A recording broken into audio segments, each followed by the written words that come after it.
Hello, everybody. Mr. Brown here, Proclaim Ministries, helping connect faith and life. And today, I want to give a quick devotional thought to ministry leaders.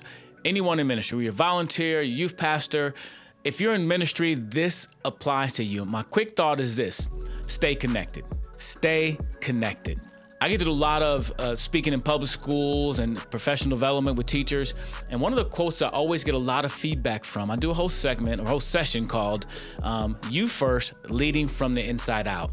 That sounds kind of weird, right? You first. Because I grew up in church. They also say it's joy, it's Jesus, others, and you. And I get what the sentiment of that is. But here's the truth. If we don't take care of ourselves, there'll be nothing to take care of. Kind of like this idea of this. Whenever I fly in an airplane, they always do the what they call the safety requirement message thing they do, right?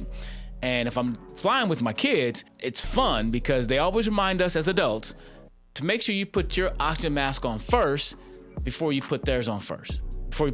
Because the tendency for parents is, if I'm flying an airplane and the oxygen mask starts falling, I want to make sure my baby's okay, so I'm gonna reach over and put theirs on first. But here's the idea: if they're fighting with me and I can't get theirs on, guess what? Pretty soon I won't be able to breathe. I have to make sure I'm able to breathe before I help other people breathe. So I want to really help you with this idea as a ministry leader, someone in ministry. Stay connected. Stay connected to your source. God is a source, everything else is a resource. We have to stay connected to the source. So here's the overarching thought. I'm going to read a passage of scripture to go along with it. Here's a sticky statement for you. If my output exceeds my input, my upkeep will be my downfall. If my output exceeds my input, my upkeep will be my downfall. The idea, if I am putting out, I'm serving. And if you're in ministry, you have a heart to serve. If you're in a church context, it's been said before that 20% of the people do 80% of the work. Maybe you're volunteering in kids ministry, youth ministry. Maybe you're a volunteer, a server, you're a greeter. You're doing all these things, right? You're even in the worship team. You're doing all this stuff and you're doing it for the good purpose to serve the Lord. But if you put out more than you're putting in, keeping it up will lead to your downfall. Make sure you stay connected to the source. So the passage I want to talk about is John chapter 15, verses 1 through 5. And I think it's so important for us to stay connected to the source. And remember this, as we read this passage, it is not your job to produce fruit. You don't produce fruit. God produces fruit through you. Your job is to abide. Let's read it. John chapter 15, verses 1 through 5.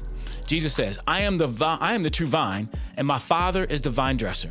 Every branch in me that does not bear fruit, he takes away, and every branch that does bear fruit, he prunes, that it may bear more fruit.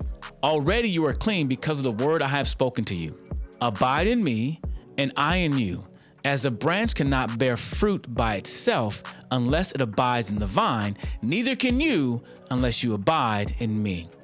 Verse 5, I am the vine, and you are the branches. Whoever abides in me and I in him, he it is that bears much fruit.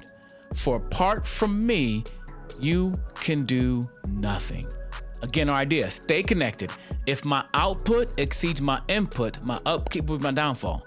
The idea is you got to stay connected. And I love what he says here. I am the vine, you are the branches. Whoever abides in me and I in him is he that bears much fruit. I said earlier, we don't have to produce fruit. God brings it through us. God does the work. He works in us to produce fruit through us. God is the producer because he's the source. And I've been in ministry when I was a kids pastor. There were some months I did not go to a Sunday service myself.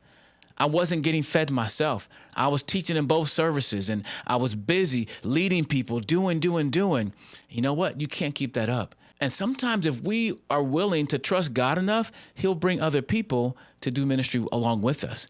But I know me. I want to get it done. You not do it, I'll do it myself, right? I need to trust God. I need to make sure that I am getting fed myself. Same thing for worship leaders. Sometimes worship leaders don't get a chance to sit down in church and be fed themselves because they're always working. We got to stay connected. And that doesn't mean just in Sunday service, but even outside of Sunday service. What am I doing in my personal devotions? Am I reading the Bible? Am I getting fed myself? Am I connected to the source? Is my oxygen mask on first before I try to help everybody else? And the tendency is sometimes it is not.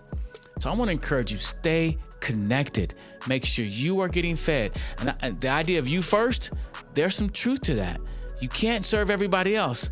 You can't do everything everybody else, and you're not being filled with God yourself. God's not working through you. Because eventually, you're you run out of gas. Just like if you're driving a car, and I remember driving a car one time and I was almost out of gas, but I'll make it a little further, Guess what? It did make it a little further, right? You can't run a car without fuel, and you can't live this Christian life without being connected to the source, and you can't do ministry without being connected to the source. So again, stay connected. Meditate on John 15 verses 1 through 5 and focus on verse 5. Without me, you can do nothing. We can try, and sometimes we do, but we have to stay connected. Again, the last thought. If my output exceeds my input, my upkeep will be my downfall. Please think about that as you have a noble task of serving the ministry, but you have to stay connected to the source. Let me know what you guys think about that. Leave a comment in the comment section or have a discussion among your leaders together to talk about this idea. Are you staying connected? And hopefully this video has been helpful for you to live for God by connecting faith and life. Peace.